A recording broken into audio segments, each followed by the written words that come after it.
Ada sebuah rahasia bernegara yang juga merupakan pelajaran di akademi dulu, yaitu bagaimana strategi bernegaranya Bapak Negara Indonesia, yaitu Bung Karno. Tentunya sebagai putra Indonesia, kalau di akademi dulu ada cerita sejarah yang membawa nama Indonesia, bangganya bukan main. Maklum, itu di negara seberang soalnya. Dalam hal keilmuan di akademi dulu, sekedar menginformasikan urusan Rothschild, ada lebih dari 10 jam pelajaran di kelas menjelaskannya. Misalnya, bagaimana mereka temurun mengendalikan kawin antar sepupu demi menjaga kemurnian turunan mereka dan menjaga harta mereka dalam sistem distribusi keuangan dan kendali sumber daya alam dunia. Jadi, ketika pelajaran bernegara dari banyak negara diajarkan, selain dari sisi who control the world dan how the world work, sampailah ke strategi bernegaranya Bung Karno. Dan ini keren sekali. Ceritanya kita sederhanakan. Di dalam membuat mineral 99,9%, misalnya emas, platinum, perak, itu prosesnya dari gunung, batuan atau tanah, diambil,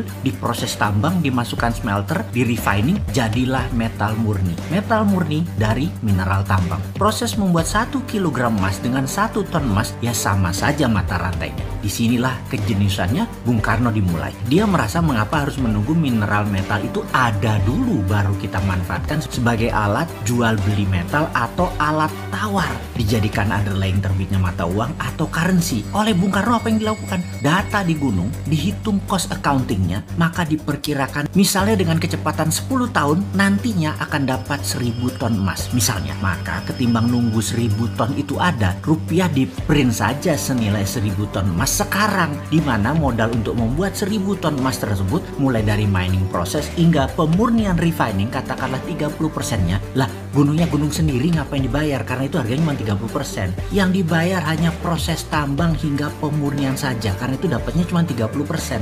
Yang 70% uang cetak tadi untuk membangun proyek produktif. Dan proyek produktif seperti industri tidak harus di Indonesia, bisa di luar negeri. Proyek industri tadi adalah underlying lapis kedua selain emas dan hasil metal mineral tambang di Indonesia tadi. Dengan ide tadi, maka di tahun 1955 sebagai dasar undangan 50 negara hadir di Indonesia dalam konferensi Asia Afrika, dikatakan bahwa mereka atau kita bersama-sama akan membangun poros tengah negara non-blok, tidak miring ke Soviet, tidak miring ke NATO Amerika. Non-blok akan membangun kekuatan ekonomi dengan porosnya Indonesia dan akan membiayai banyak proyek industri di negara-negara non-blok. Apa yang terjadi? Benarlah hadir pemimpin revolusi dari setiap negara dalam undangan tadi. Tiongkok, India, Pakistan, Mesir, Korea Utara, Kuba, semua tokoh revolusioner semua mengharap dukungan Indonesia. Bayangkan ada Nehru, Gamal Abdul Nasser, Bhutto, Mao, dan tokoh legendaris dunia lainnya hadir di Bandung, kota kecil dari negara yang baru 10 tahun merdeka. Saat itu, ide jenius Bung Karno mempesona dunia. Indonesia akan membiayai negara non-blok ekonominya tadi. Ternyata, Bung Karno hanya pemikir tunggal atau pemikir sendirian. Di dalam negeri dirongrong kelompok-kelompok yang ingin berkuasa seperti kaum nasionalis, kaum sosialis, komunis, terus berada di sekeliling Bung Karno untuk dapat mempengaruhi kebijakan politik Bung Karno. Kaum Nasakom itu dirangkul oleh Bung Karno. Inilah yang membuat gonjang-ganjing politik nasional kala itu. Di dunia, kekuatan diplomasi dan manuver rupiah sebagai kekuatan ekonomi belum digarap sempurna. Geoekonomi belum tergarap cantik. Jadinya, beliau selesai dengan kudeta cantik di tahun 1966 yang selanjutnya sahabat tahu ceritanya. Pelajaran sejarah di akademi berhenti di cerita tersebut. Namun dunia tidak berhenti di situ. Tiongkok mengambil ide Bung Karno. Mereka tanpa jaminan sumber alam mineral metal berani melawan hegemoni negara superpower di tahun 90-an, di mana Amerika lagi fokus di Timur Tengah untuk mengambil energi minyak dan gas. Tiongkok printing renminbi berdasarkan industri dalam negeri. Dalam 20 tahun underlying mereka kuat dan mulailah ekspansi ke luar negeri, meminjamkan renminbi cetakan yang banyak ke negara luar